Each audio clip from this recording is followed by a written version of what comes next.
Wakayita ssabbiiti bbiri bukya abakulu mu kitongole kya NEMA bakola ekikwekweto ku bantu abeesenza mu lutobazi lwa Lubigi nga bakkakkana ku nnyumba ezisoba mu 5 mu bitundu by'egganda ne bazikoona zonna ne zisigala ku ttaka nga mu kiseera kino bano basula mu kyangaala ekissa obulamu bwabwe mu matigga. Leero abakulembeze b'eggombolola y'Abakuso Myuka abakulembeddwamu Sipiika Hakeem Mugalu balambudde abantu bano okulaba embeera gye balimu nga bano bawandiise abantu bano okumanya omuwendo gwabwe balabe butya bwe bayinza okubayamba.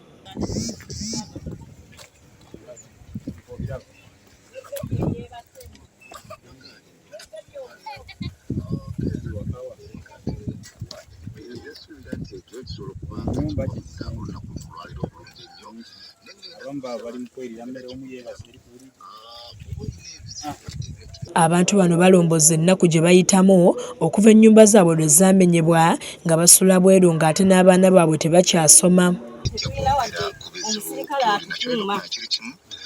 Wakiri gavumenti yalwadde tuyamba n'etuwa ku musirikale kasooka otunule ono bebi omutasula mu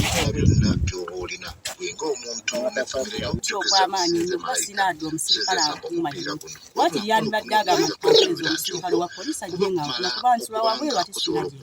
Waliwo omukadde atulaze ennyumba mw'abadde abeera ne bazzukulu be nga mu kiseera kino talina wa kubakuumira nga kati basula bweru.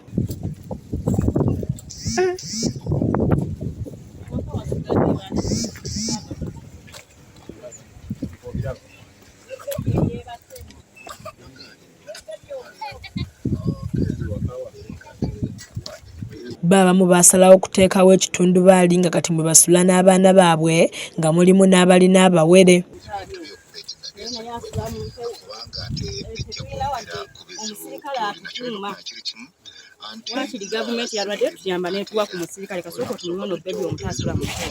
Kansala Sally Keith Isaac avumiridde ekikolwa kya NEMA eky'okumenya ennyumba z'abantu ng'asabye bekikwatako baveeyo bayambe abantu bano. Kubanga abantu abamu balabika nti bo baakoma. Abantu bano balaba nti tebakyalinawo bagenda. N'olwekyo ndowooza gavumenti erina okulaba ng'enoonya lwakiri abantu gy'esobola okuteeka abantu bano. Otherwise abantu bagenda kubeera nga basobola okulaba batandika okufiira omwo. Mulimu abaana bato, mulimu abantu abalina zifamire nga zirina abantu bangi nnyo n'ebirala. N'olwekyo ndowooza gavumenti saagala musitukire wamu tulabe nga sobola okutaasa abantu bano. Ne Sipiika Mugalu kw'ossa n'abakulembeze abalala baliko bye balambuludde ku nsonga eno. Annette Namatovu yakusakidde eggulire lino ku lwa KSTV agaleero.